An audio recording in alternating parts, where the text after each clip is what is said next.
Labą dieną. Šiandien Malinutė atnešė jūsų knygą atspausdintą. Labai malonu, labai džiaugiuosi. Ačiū, dėkojam labai. Čia pridėta labai daug išminties.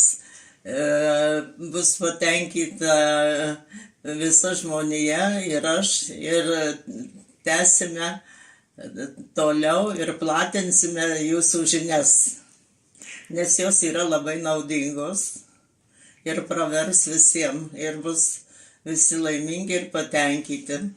Ačiū Jums širdingai. Bet aš išvažiavau atostogauti su savo vaikais, jiem baigėsi atostogos ir kažkaip manęs paklausė, ar tu nori pasilikti. Sakau, noriu labai, čia man reikalinga, sakau, tokį straipsnį dar paskaityti.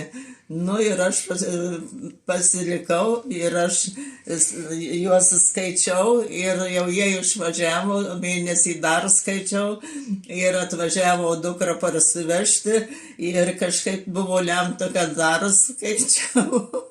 Ir išbuvau 3 mėnesius ir kažkaip mane tiek traukė skaityti, vienu žodžiu, ir dabar grįžus namo ir toliau skaitau ir skaitau.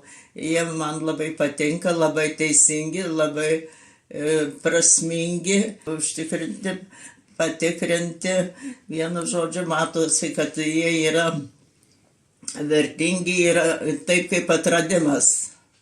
Ir toliau skaitau ir labai laiminga, labai ačiū Jums už Jūsų šitos straipsnius, už Jūsų